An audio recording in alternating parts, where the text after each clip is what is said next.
Ассалаумағалейкум баршаңызға, құрметті көрермен.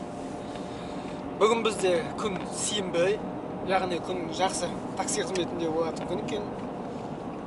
Баршаңызға сәттілік, күндеріңіз сәтті өтсін, демалыстарыңыз сәтті өтсін. Кеше кеттік бәрін таста деген киноға барып көрдік. Ғасыр комедиясы деп айтты негізі. Бірақ ондай жақсы емес. Әшейін ұсақ-түйек приколдар болмаса, былай ондай алып баратқандай. Бір көріп тұрса болады, былай. Мен мысалы лучше телеграмнан көрген жақсы еді, чем кино парктен көргеннен, кино залдан көргеннен.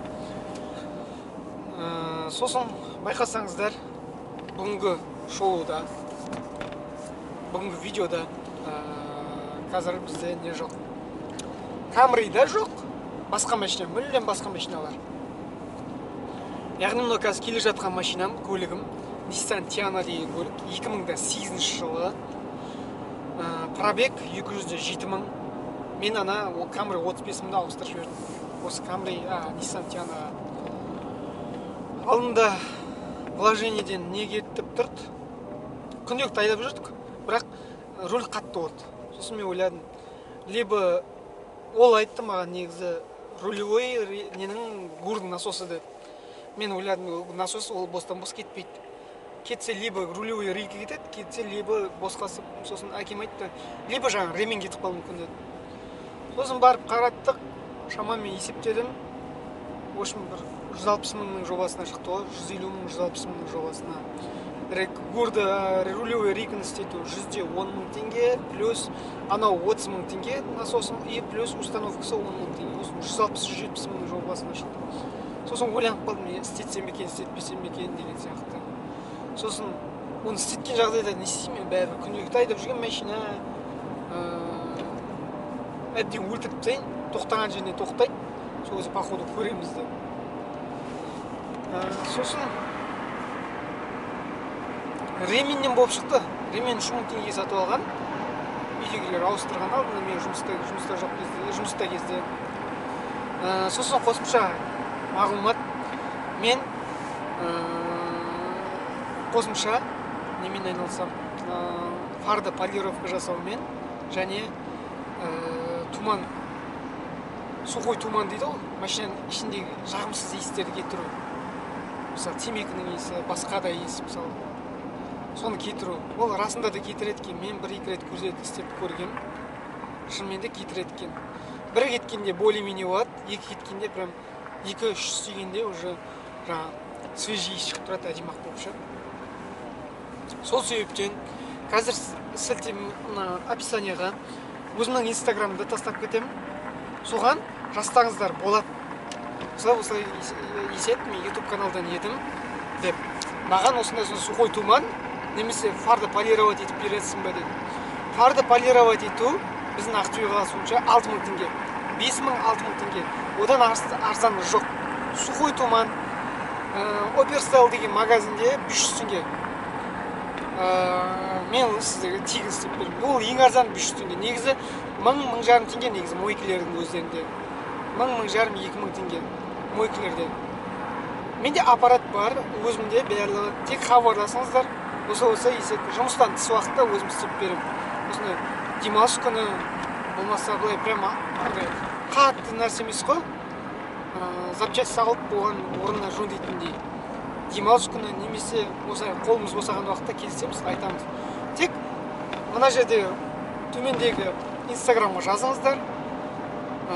Сосын кішігірім өтінішім, олай айтқан жоқпын, каналға жазыңыздаршы, тездетіп 1000-ға жетейік. Менде қазір 763 па сондай өтіп тұр. Тездетіп 1000-ға жетейік. Сосын монетизация алуға рұқсат бар. Монетизация алуға болады. Сол себептен каналға жазылыңыздар, өтініш. WhatsApp-тан тастап кетем, WhatsApp нөмірді тастап кетем. Егер де Ақтөбе қаласы бойынша сіз анық керек болса, мысалы Ақтөбе, мен байқаймын Ақтөбе қаласы және Ақтөбе облысы бойынша осы Ақтөбенің айналасындағы ауылдар бар, аудандар бар, солардан да қарайды екен. Облыс бойынша, мысалы қалаға кез келген жағдайда келесіз ғой, шаруаларыңызбен. Айтсаңыз, ақылдасып, келісіп істеп беремін. Ешқандай проблема жоқ. Сухой туманға 12 вольттың өзі жарайды. Ал 220 вольт сухой туманға 220 вольт керек, оны яғни үйде істеуге болады, немесе басқа бір жерлерде. Ал мына неге полировка фарға оған 12 вольттың өзі жарай береді, яғни аккумулятордың несі, машинаның аккумуляторының өзі жарай береді. Қазір мына бірінші мойкадан бастаймыз жұмысты, іштен сыртын бәрін бір несе аламыз, тазалап аламыз. Сыртын жумаймыз, тек тазалап аламыз. Сосын жұмысқа кірісетін боламыз. Айтпақшы, менде комфорт тарифі қосылды. Міне, комфорт тарифі қосылып, әдемі жұмысты бастайтын боламыз. Енді менде мүмкіншілік пайда болды. Комфорт тарифімен Ақтөбе қаласы бойынша бір күнде қанша теңге табуға болады. Немесе 2-3 сағатқа, немесе бір күнге. Тек комфорт тарифін қосып қойып, экономды сөндіріп тастаймыз, тек комфортты қосып қойып. Так, жалғастырамыз онда. Бірінші мойка, содан кейін барып жұмысқа кірісеміз. Бүгін негізі жоспар бойынша Volt деген приложение арқылы курьер болу. Білмеймін енді ол келе ме, келмей ме. Өйткені мен қазір ақша табу керек. Шығуға мүлдем мүмкіншілік болып жатқан жоқ. Такси қызметіне. Кеттік. Бүгін күн сенбі болғасын, демалыс болғасын, мойсамда очередь өте көп екен.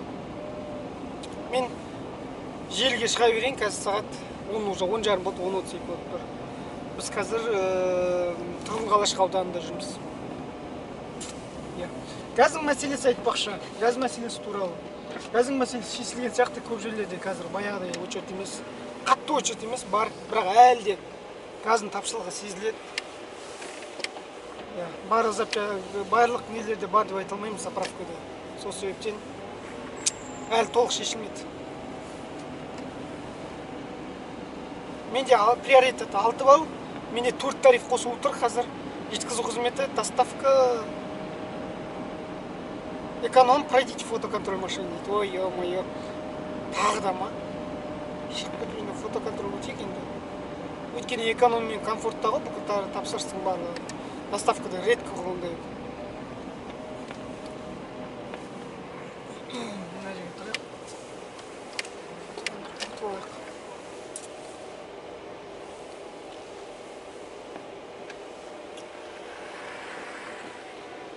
Ана жақ бар екен. Кейін жеу жерге барайық. Не өтпей қалды екен? Бірақ түнде түсірдім. Сосын телефонның качествосы нашар.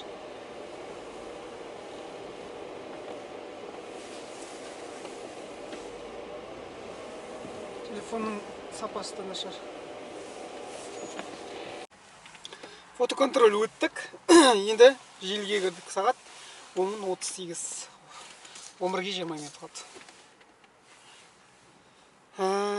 Так, менде баланс қанша теңге екен? Баланс. Алғашқы тапсырыс. Рахатқа барамыз, жилой массив қаяқ дейді. Жилой массив Сарайшық дейді. Алғашқы тапсырыс, ұзақ тапсырыс болып шықты. Сарайшық дейді, ана не жақта алдында барған, Нокин новый жақтағы 23 шақырым дейді. 13 шақырым 23 минут дейді. Кеттік. Рысқұловадан шықты тапсырыс. Екінші тапсырыста бұл бізде жилой массив Қарғалыдан, осы Қарғалы ауданынан областной центр Уцинағына школға 6 шақырым 10 минут көрсетіп тұр.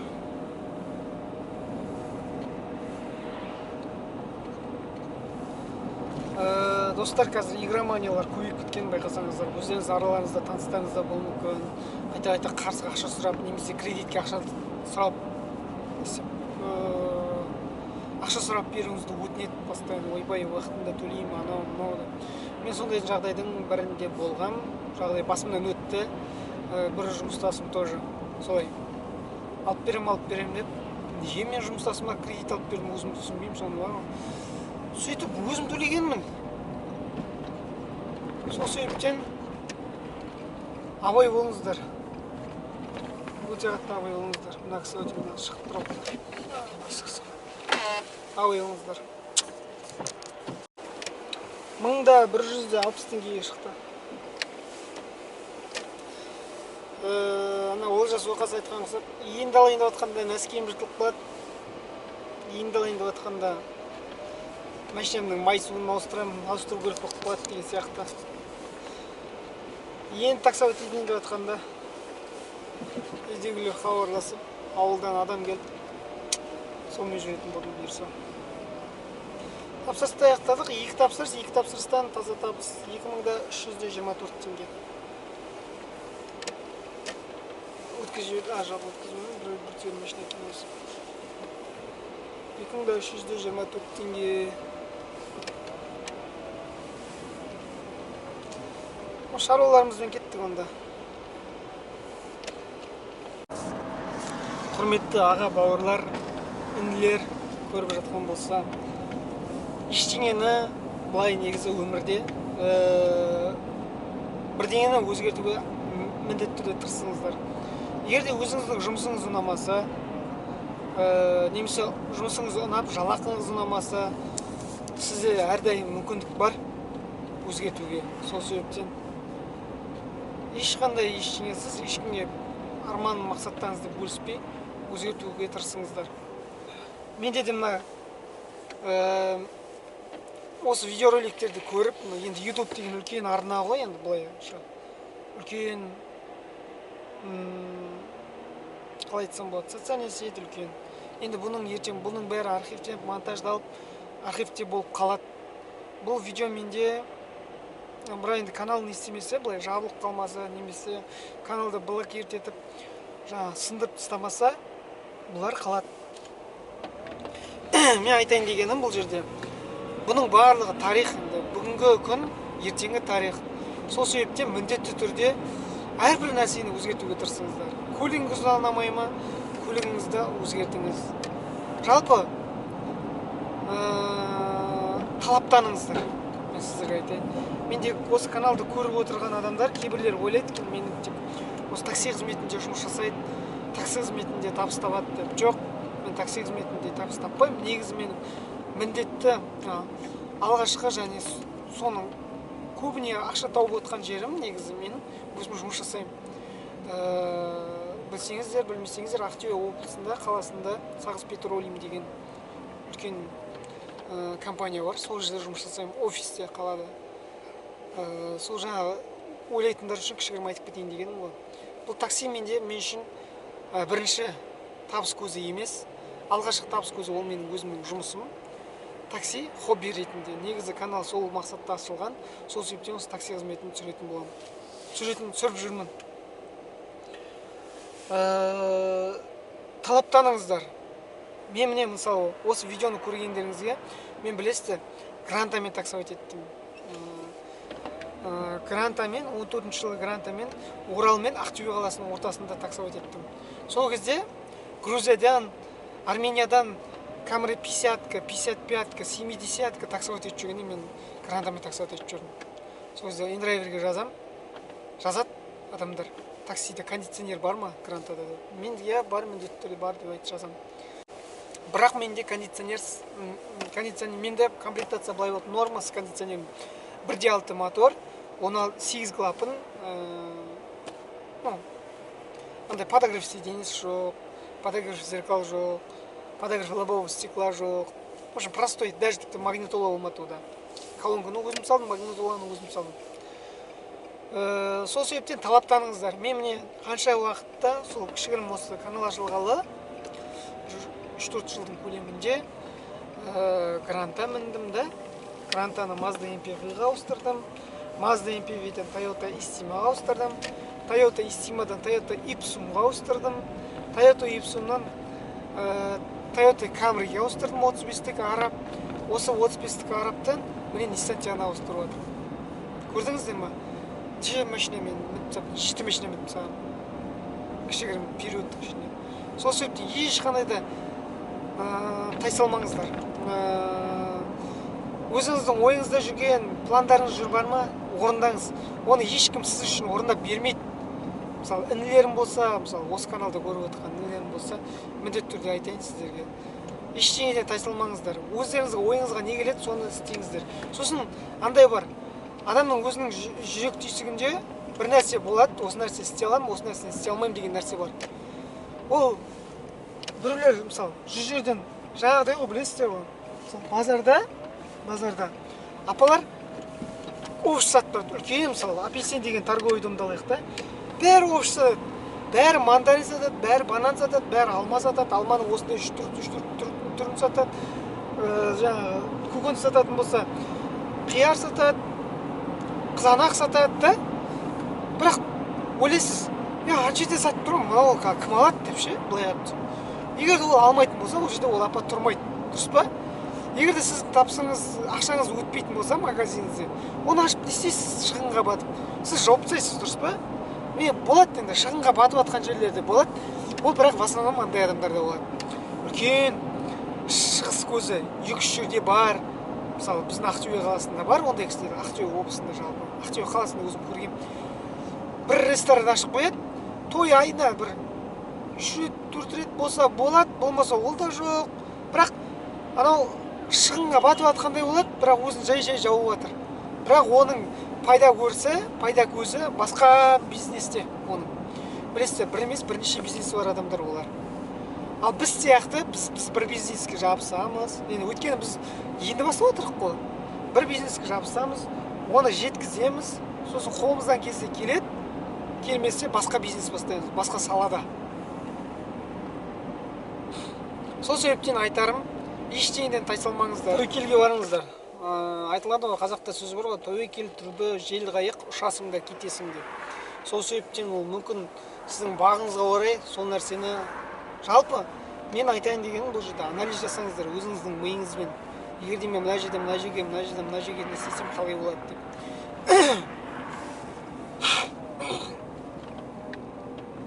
Осы канал ашқалы мен бірнеше жерде жұмыс жасадым. Мысалы, айтайын, мен канал ашқанда ең бірінші Сағыз Петролиумда жұмыс жасадым, да? Сосын Хуаю деген компанияда жұмыс жасадым.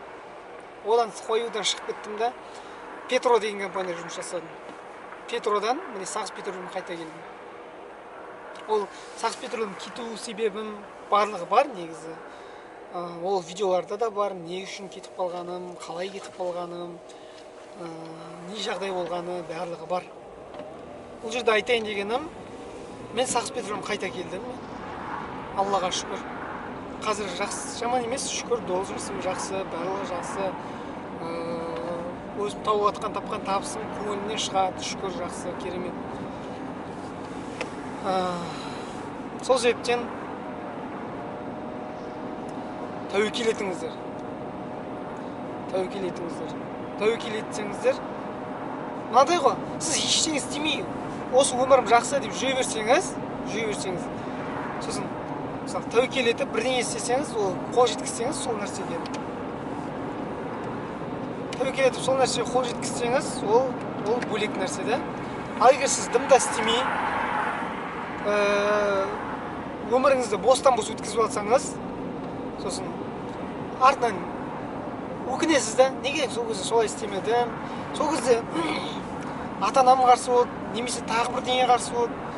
В общем, жалпы адам өзі қолынан келмеген нәрсе болса, өзі қолынан келмеген немесе өзі істемесе, сыртындағы айналасындағы адамдарды кінәлайды. Сол себептен ешқандай да адамдарды кінәлаудың қажеті жоқ. Сол себептен бәрін өзіңізден бастау керек. Пинтододан тапсырыс берген заттарымыз келді. Ол неге байланысты? Сағызға байланысты. Сосын кішкене прикольчик. Мен мынадай затымды алып келді. О, Алматыдан. Ол да жақсы, керемет. Газда істеп тұр, газда проводить болдық. Шамамен 50 литр кетеді екен, 50 литр бар. 60 деп ойлап едім, 50 екен. Енді қазір үй жаққа бара жатырмыз қазір. Сағат 4 болды ма? 4-те шайымызды ішіп алайық, кішкене үйге соғып. Сосын шығып алып, бұйырса мына заттардың бәрін орындарына салып қайту керекпіз. Сосын выручканы айтамын. Выручка менде Аллаға шүкір 10 күннің ішінде 21 мың теңге солай түсіп тұр. Сағыз. Бұрын естеріңізде болса сағызбен айналысатын едім ғой. Сондай, шүкір. Қазір енді үй жаққа қарай бара жатырмыз. Апамызды апарып тастадық. Таксиге мінгізіп жібердік. Оған хабарласып жүріп едік. Не істеді екен, шықты ма екен. газды кереметтеп жасадық. Мана мен барғанда заправкада бір шамамен 10 шақты машина тұрды. Жағдай жақсарып келе жатқан сияқты. Болды. Бұйырса қазір шаруамызды бітіреміз де бұйырса. Заттарымызды выручканың бәрін санап, қайтадан келесі закупқа ақша дайындаймыз.